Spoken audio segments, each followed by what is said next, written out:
This takes me back to when I was a kid.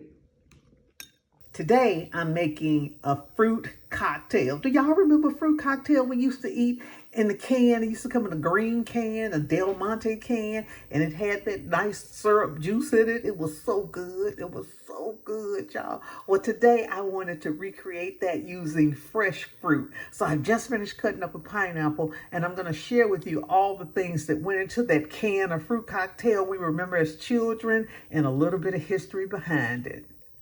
So no, the fruit cocktail didn't start with just more grapes. That's not how it started. But whole grapes were a part of fruit cocktail. I don't know if you know this, but many people believe that the fruit cocktail originated in 1902 by a cookbook author named Sarah Rora. She referred to fruit salad, which is a bunch of fruit in a bowl. If you splash that fruit salad with some alcohol, she called it fruit cocktail.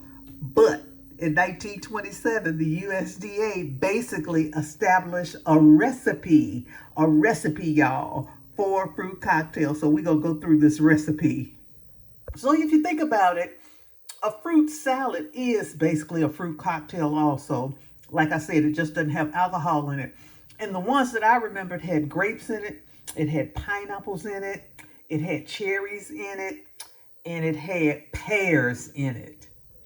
So I was about to make myself a fruit salad, and I said, what if I share with you all the history of the fruit cocktail and how it was put together? Basically, it was put together from fruit, not bad fruit, but it was fruit that they couldn't use or couldn't sell.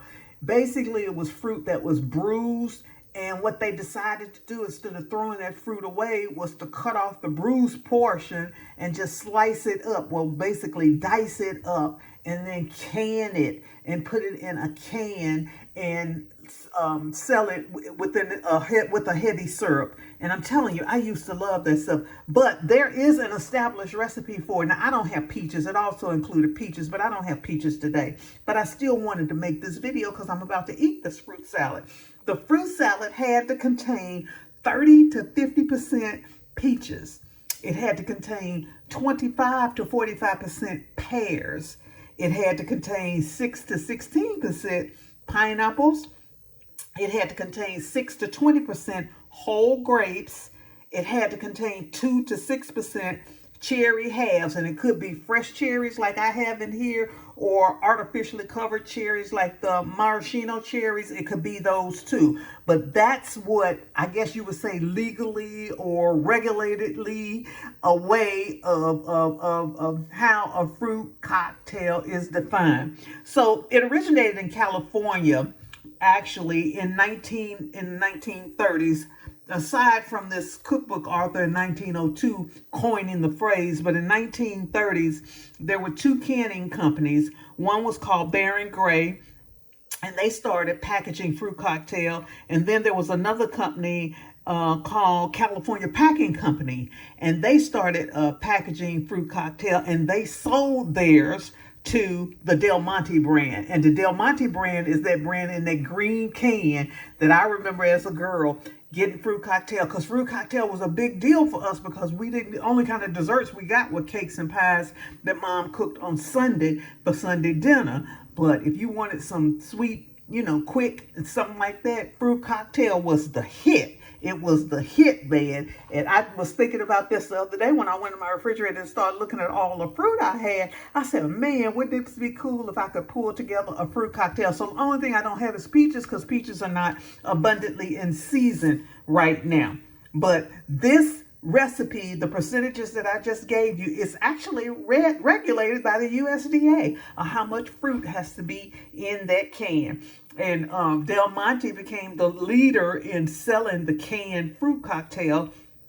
And one of the ads that's well known by them was called Flavor That Gives You Bright Ideas. Basically, if you eat this, you'd have flavors that gives you bright ideas. So this is what I'm going to enjoy today. I'm going to add a little bit more pineapples, a little bit more cherries, a little bit more, a little bit more grapes, and enjoy me a nice bowl of fruit cocktail and go down memory lane in Chicago when I was amongst my peers and amongst my brothers and sisters, and my mother would allow us to eat some fruit cocktail as a little treat. It was a great treat, y'all. I want to encourage you to look in your refrigerator, look in your pantry and see what you got and kind of mix those flavors together and see if you could come up with a delicious treat for you or your children, any of your loved ones, man. You got some stuff already in your pantries. You got some stuff already in your refrigerator. You can just kind of put it together. This is just a bowl of fruit.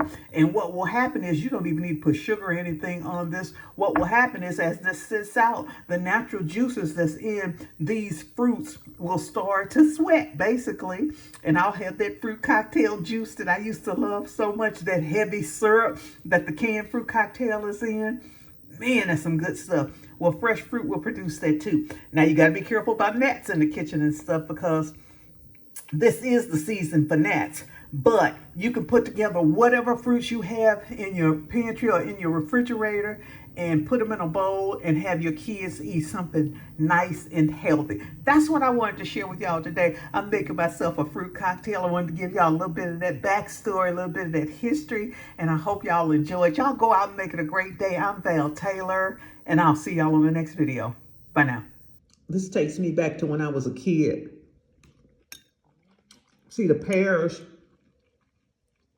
air is already getting into them, so they're releasing their juices. And I can taste that same taste, that wonderful liquid that was in that Del Monte's can, that heavy syrup. Fruit will create that for you naturally. If you just cut it up and just leave it for a few minutes, it'll create that. This reminds me of home, y'all. Bye now.